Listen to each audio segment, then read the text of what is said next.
2028 will be here before you know it, ladies and gentlemen, and it has been announced. It is very apparent now. Kamala Harris is going to run for president again. The message has already been put out there, and she recently had a speech at the DNC event that makes it very apparent that Kamala will be back again. Axios got the big scoop. Harris is stepping towards another White House run. Oh boy, here we go. Kamala Harris isn't planning to go gentle into the good night. This week, the former vice president made clear to potential 2028 rivals that she's working to keep another White House campaign viable, despite worries from party leaders and donors that she can't win. Harris remains at or near the top of most 2028 Democratic primary polls. She also has strong support among Black voters, the most critical voting bloc in the most recent Democratic presidential primaries.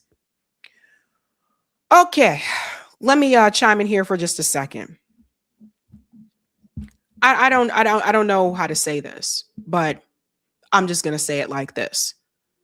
That would be a third presidential run for Kamala Harris. Maybe she's thinking third time's the charm. I don't know. But I do not think that Kamala Harris should run for president again. I just don't. I remember when Kamala Harris ran for president in 2020 in the Democrat primary. And I remember she had this famous, comment because she said that little girl was me to Joe Biden about his previous comments and feelings about busing. And she kind of took off for a short moment. And then that moment was crushed when Tulsi Gabbard revealed her record on criminal justice, marijuana, etc. That was it for Kamala. That was 2020. Some people don't even know that. Some people who were supporting Kamala Harris in 2024 didn't know that she ran for president in 2020. Then comes 2024. Joe Biden insists on running for re-election. That was dumb as hell. He stayed in basically until pretty much the last minute. Kamala Harris is then selected as the nominee. There was no Democrat primary. I said back then that was a bad idea. There were people running against Biden, and they wanted a chance to have a debate. That never happened. So Kamala was selected, and that's how she became the nominee. This time around, she's not going to be able to skip the primary. This time around, she's going to have to go to the primary again, just like she did in 2020. And I don't think she can make it out of the primary. I really don't. And I said this time and time again. I said that in 2024. The best chance that Kamala Harris had to become president would have been for Joe Biden to resign and hand it over to her. She's just not a strong candidate. And I've been saying this for years, but people I feel like they just want to make someone happen just because. And then some people are like, I want her to win because she's Black.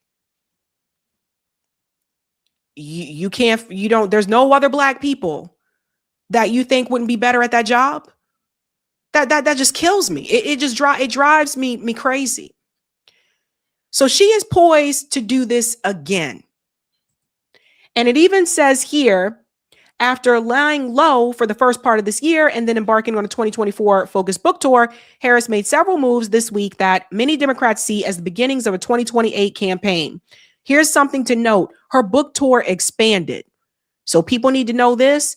She has more stops in 2026 in South Carolina and cities with many Black voters, including Detroit, Jackson, Mississippi, Memphis, Tennessee, and Montgomery, Alabama.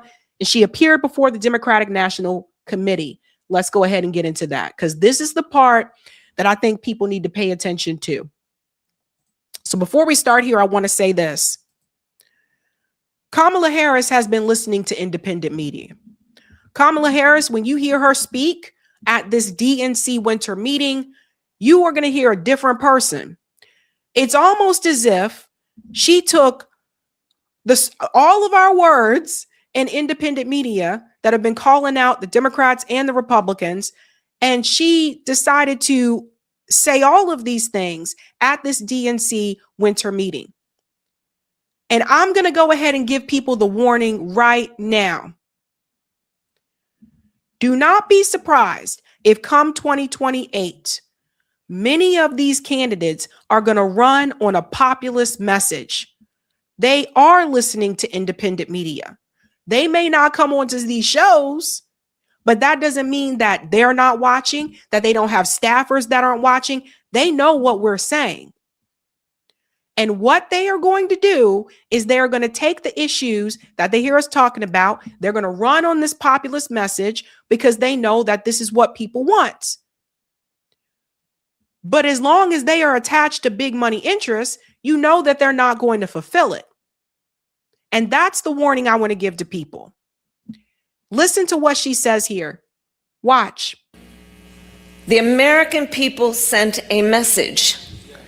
They want leaders who fight for affordability, for health care, for the right of people to participate in their democracy. Americans want leaders who fight for them.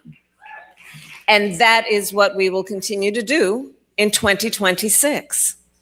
As we compete in every state, in every district, and every level of government. And obviously, we must focus on the midterms, but Democrats, we must also have a clear vision for what comes after the midterms and then after Trump. We need to answer the question, what comes next for our party and our democracy? And in so doing, we must be honest that for so many, the American dream has become more of a myth than a reality. Here it comes. What I tell you, right? So now she's going to focus on affordability, which should have been the message in 2024. It should have been affordability. Not sending weapons to Israel is going to be a big one. And that's another thing. Guys, pay attention. There's going to be a number of candidates that run in 2028 that's going to say, hey, I don't take any money from AIPAC. But you're going to have to look deeper. AIPAC is already doing these little tricks where they're funding candidates in a different way, and they're doing it through these other PACs. Remember, that was one of the things I covered a couple of weeks ago. Then also, but that's why you guys got me to dig through those kind of things, right? And then also, there's still J Street. There's still Kofi, right? So you got to pay attention to all these things because they know now the message that people want to hear. So don't be surprised if a lot of these people run on that message, even though they don't plan to follow it. Whether it's the cost of food, energy, healthcare, transportation, or housing, America is facing an affordability crisis. A crisis that we are witnessing is fueling cynicism, fear, frustration, and a lack of confidence in our systems.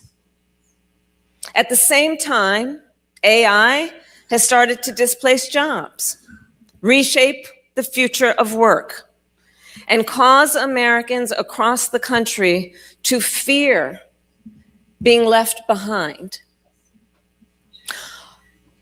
Meanwhile, social media, which once promised us to make us feel more connected, is increasingly making us feel more isolated and divided. And all of this is happening against the backdrop of a political system that appears to not only be fractured, but broken. Pay attention to the comment about social media. This is something I think Democrats and Republicans are going to run on, that they need to crack down on social media. Remember, both parties support censorship just on different issues. So pay attention to that. Both parties have failed to hold the public's trust. Government is viewed as fundamentally unable to meet the needs of its people. Notice how now she says both parties and she's not just focusing on Donald Trump and the Republican Party. So they've been listening. They've been listening. But here's the thing. If you were serious about fighting against both parties, you would run outside of that system, because here's the thing.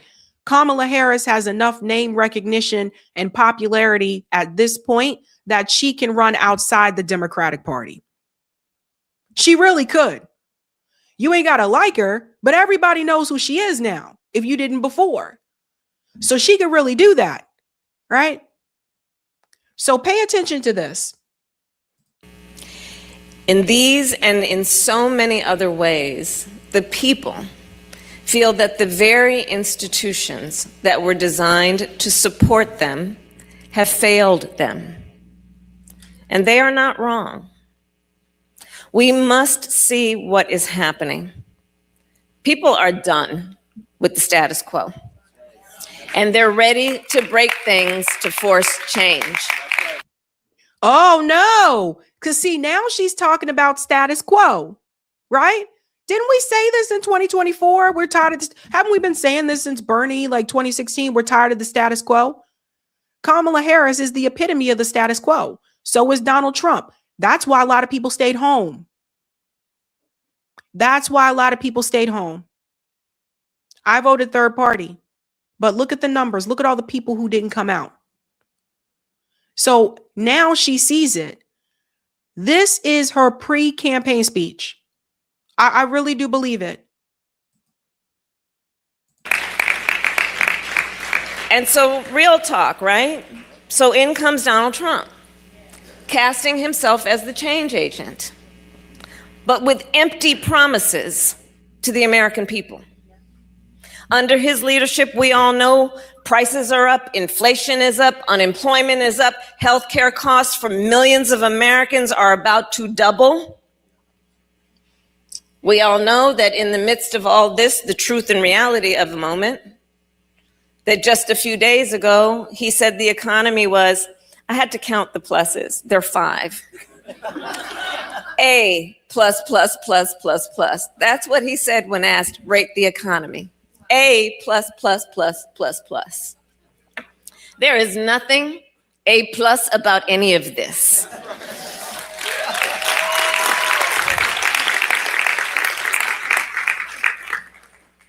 But real talk, we must be candid and clear. Donald Trump is not the only source of our problems. He and the rise of the MAGA movement, I believe, are a symptom of a failed system that is the result of years of outsourcing and offshoring, financial deregulation, growing income inequality. She has definitely been listening to independent media. Those words there, Donald Trump is a symptom of the system. She's definitely been listening to independent media. Now, when she ran in 2024, she not dare call out the Democratic Party and say where the Democratic Party went wrong.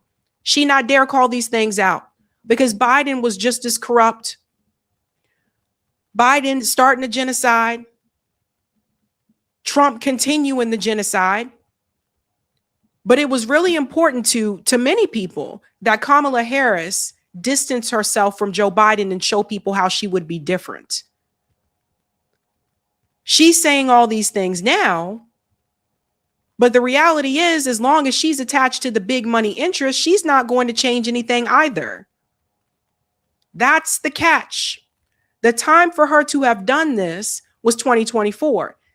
She's one of them, but she won't be alone. Gavin Newsom is probably going to catch on to this at some point and start saying the same thing. Although he just said, I don't think billionaires should go away, but they are all going to jump on board with this. And I personally don't believe that we don't need repeats. Say it with me, honey buns. No more repeats. No Pete Buttigieg. He ran in 2020 as well. No Pete, no Elizabeth Warren, no Kamala Harris. If you ran for president already, don't run again. Just don't.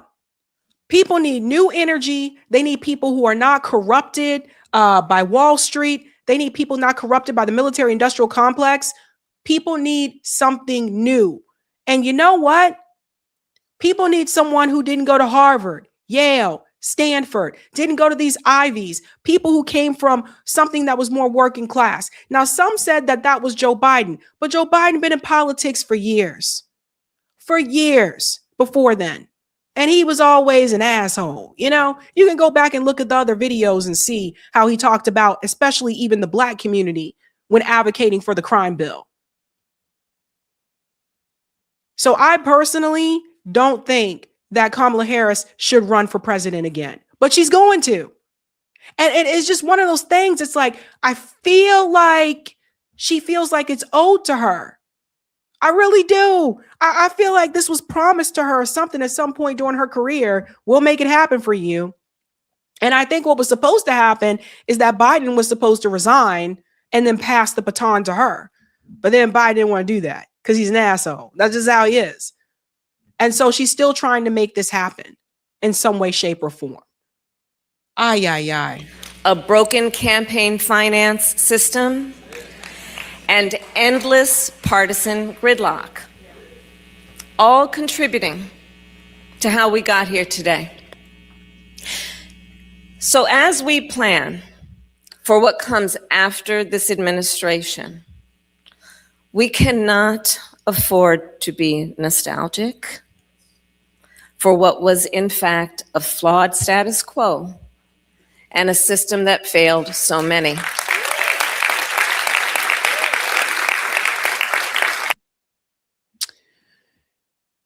Yeah, I mean, it's not flawed. That is the system. The system is not broken. It's working exactly the way it is designed to work. It's supposed to help those who have money, those who have resources, and it's not supposed to help those who don't. You know, it's not rocket science. So she's preparing. That's what this speech is really about. She's preparing for that. But you can always see their heart when you see who their donors are. And that's really what it comes down to. The DNC, I think, is getting ready to encourage Kamala Harris to go for it. I think it's been signed, sealed, delivered. I think they're all in on it. Do you guys think Kamala Harris is going to change her position on Israel? Because I sure as hell don't. Kamala Harris still can't even say at her book tours, like to the people protesting still now at her book tours, telling her, you did not speak up for the Palestinian people. You wouldn't refuse to withhold weapons to Israel. These things don't go away. So you can't stand up there and point your fingers at people for not supporting you when they made demands of you and you refuse to meet those demands. And now she's saying, well, the status quo, it's broken and we can't do the status quo. It was wrong. This was wrong. Da. But I think for many, it's going to be too late. Too many people have died. And don't get me wrong, I don't think Trump will do well either. We can go to the next part, Eric. I don't think Trump is going to, even if he's trying to do this third term thing or whatever. That's insane. It's crazy. Trump need to go to bed. Trump need to go have a nightcap and go to bed. That's what he need to do. Okay. No more repeats. No more Clintons. No more Bushes. No more repeats. Can we do that? Thanks. Hey guys, this was a Sabby clip. If you like what you saw, hit that like button and subscribe.